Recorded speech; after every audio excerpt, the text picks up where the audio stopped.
Hi, this Go Vegan video is brought to you by Dr. William Richardson, founder of the American Clinics for Preventive Medicine. After over 35 years of experience in preventing and reversing disease and optimizing the health of thousands of patients, Dr. Richardson has assembled this Go Vegan video information to give you the knowledge, inspiration, and motivation to go completely 100% vegan as a number one cornerstone of your health program. The unmatched benefits of going vegan. The absolutely unmatched benefits of going vegan. Would you like to live a full, healthy lifespan, always be energetic, maintain your best look, feel and be high spirited all the time? Go vegan. Would you like to take no medications, be disease free, avoid surgery, rarely, if ever, see a doctor or be hospitalized? Go vegan. Would you like to avoid cancer, avoid heart attacks and strokes and high blood pressure, avoid Alzheimer's and diabetes? Then go vegan. Hippocrates, known as the father of medicine, in his Hippocratic oath said, "Do no harm, use food as medicine, and let medicine be your food." Translation being, go 100% vegan for life. Next, we have very famous vegetarians, including Paul McCartney, Deepak Chopra, Betty White, Dick Gregory, Nikola Tesla, Cicely Tyson, Mary Tyler Moore, Samuel L. Jackson, Al Gore, and many, many, many, many, many others. Next up, we have very smart vegans, including Leonardo da Vinci, Albert Einstein, Gandhi, Stephen Jobs, Rosa Parks, Ben Franklin, Isaac Newton, and many others. President Bill Clinton discovered that the vegan diet would enable him to see his grandchildren grow up and how to avoid another bypass surgery. Albert Einstein said, "Nothing will benefit human health and increase chances of survival for life on Earth as much as evolution to a vegetarian diet." Thomas Edison said, "Nonviolence leads to the highest ethics, which is the goal of all evolution. Until we stop harming other living beings, we are still savages." Vegetarian world champion bodybuilders. How about some very powerful, large vegan animals on the planet Earth? From a biblical perspective, and even God said in Genesis chapter 129, "Be vegan." Read it. We trust you are aware that smoking is by far the number one cause of lung cancer.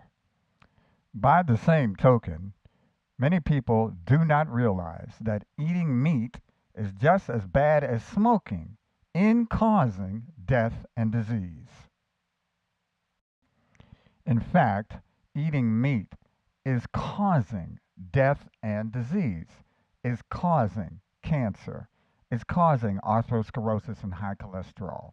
Eating meat is causing heart attacks and strokes. Eating meat is causing diabetes.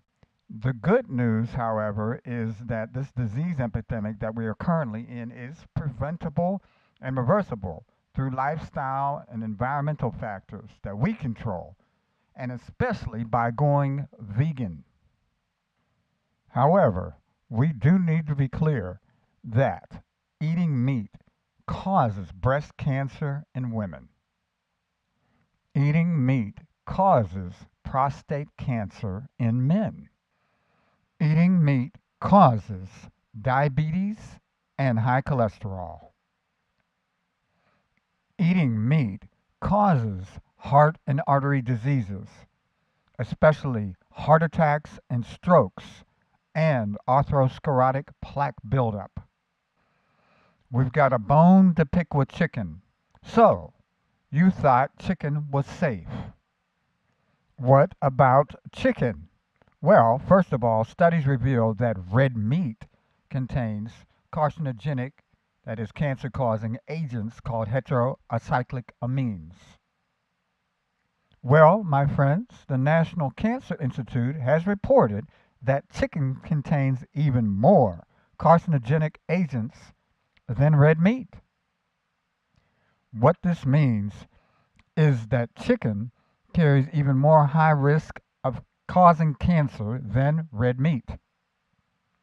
In the final analysis, whether you broil, fry, or barbecue, the level of these carcinogenic agents steadily climbs upwards the longer it's cooked. Most of us have seen this graph of Dr. Burkitt regarding South African populations in 1994. And as you know, the population then was divided up between rural blacks, urban blacks, coloreds, Indians, and whites. And what you have to look at is the CHD stands for coronary heart disease. The rural blacks had none. And then when they became urbanized, they started getting the risk factors for heart disease, namely obesity, high blood pressure, and diabetes. And then by the time you moved up the apartheid ladder and got to the colored population, they started getting full-blown heart disease, strokes, and such. And that was sustained in the more affluent populations.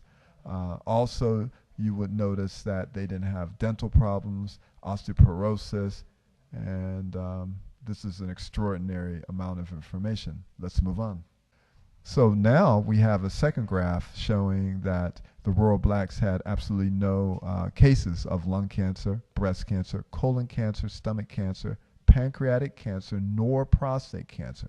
And as you go up, the more affluent populations, then these cancers manifested. I might point out that the rural blacks had endemic hepatitis B in certain areas, must have eaten something hot to get esophageal cancer, and also had some exposure to human papillomavirus, but apparently urbanizing, they had more exposure to that and other viruses.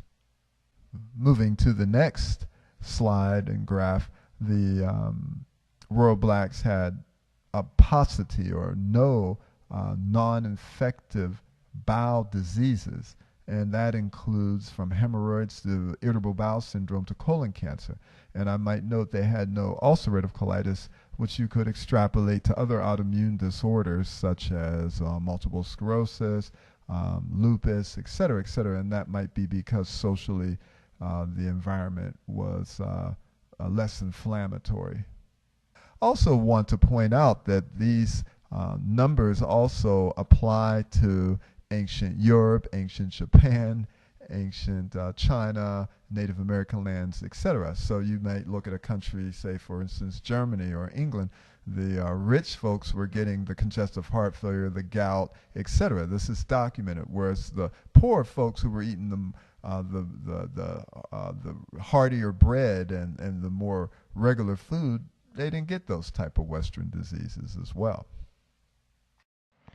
And now we come to the China study, where the data was collected in the 1970s and 1980s. This is the largest, most comprehensive study of human nutrition ever conducted in partnership with Cornell University, Oxford University, and the Chinese Academy of Preventive Medicine over a period of 20 years, involving 65 countries in China and 100 people in each country. This China study finally concluded that countries with a high consumption of animal-based foods were more likely to have a higher death rate from the Western diseases of heart and artery diseases, cancer, diabetes, and so on, while the opposite was true for countries that ate more plant-based diets. We highly recommend that you do more research on the China study and see the other conclusions that were given. Quite remarkable information. Let's turn our attention to 9 reasons we're not built to eat meat. We can compare ourselves to herbivores and carnivores, and certainly we're more like the herbivores, for instance, the gorillas. The molars are flat so they can grind, the jaws don't open wide, no claws.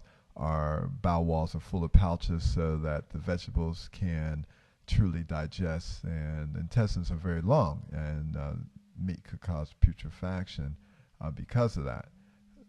Whereas flesh eaters have very short GI tracts, and the meat can pass through quickly, and the bowel walls are smooth, and they have long, sharp claws and jaws open wide, as well as having long canine teeth. Also, herbivores have alkaline stomachs, whereas carnivores have highly acid stomachs to digest meat. Herbivores drink by swallowing, and carnivores by lapping. Herbivores sweat through their skin pores. Carnivores sweat through their tongues. And most of us don't want to jump on a cow and eat it, or chicken and eat it when we see a smaller animal. We should eat similar to gorillas. That is, fruits, veggies, seeds, and nuts. Gorillas eat 50 to 60 pounds of food a day. 40% of their diet are dark green leafy vegetables. And one has to realize that you get more protein from dark green leafies per calorie than you do from flesh or meat-containing foods. My friends, we are talking about a plant-based diet. Vegan. No dairy, no eggs, no meat, no fish, and no poultry. Did you know that humans and other herbivores can actually see the colors of veggies, while dogs and other carnivores cannot see the multiple colors of veggies, giving us further information in terms of a human being a natural herbivore, aka vegan. Here's another slide that is very revealing in terms of obliterating the protein myth. Here we have spinach that has 49% protein in it, and broccoli that has 45% protein in it. And down at the bottom in the box, we see beef has only 25% protein in it, chicken 23% protein in it, and eggs 12% protein. Once again, obliterating the protein myth. Veggies have plenty of protein. To continue, we have kale, almonds, chickpeas, goji berries, figs, and peas that are loaded with protein. Here we have more vegan foods that supply superb nutrition. My friends, we need to understand that the meat and poultry industry generates $1.6 trillion annually to the U.S. economy, or roughly 12% of the entire gross domestic product. This just lets us know that these conglomerates would not deem veganism or vegetarianism in their best interest. Money, money, money. Yes, my friends, medical health care and the animal product consumption have become the largest and fastest growing businesses in the United States. Therefore, once again, we must realize that veganism and vegetarianism would not be so popular at all with these industries. You do the math. Unfortunately, my friends, the so-called health care here in America has become suppressing symptoms with drugs, disease management, and crisis intervention. We simply really need to realize that we are currently in an era of a disease epidemic, where the healthcare is costing a whopping $3 trillion. 1 out of 2 get cancer, 1 out of 2 get heart and artery disease, and another third get Alzheimer's and diabetes. The good news is that you are actually in control of your health through lifestyle, which is 65% of your health, and 22% environment. This means that you are in control of your health, and actually statistics show that only 14% of your health depends on genetics and medical care. My friends, the bottom line here is to realize that our healthcare system and current eating habits are missing the target, with healthcare costing $3 trillion, heart and artery diseases and cancers, and etc., the disease epidemic that we're dealing with. And it doesn't have to be. And one of the keys to this is to go vegan. Make no mistake about it. In closing, we encourage you to preserve your health and save the environment. If we all ditched meat just one day a week, it would have the same impact as taking 240 million cars off the road. Go vegan. Next, we should understand that it takes 16 pounds of grains that are used to produce 1 pound of meat. Go vegan. In closing, we invite you to save the planet. Do you think you can be a meat eating environmentalist? Think again. There is no planet B. Global warming needs to meet the truth. Please go vegan for the planet and for your health and for your life. Thank you for listening.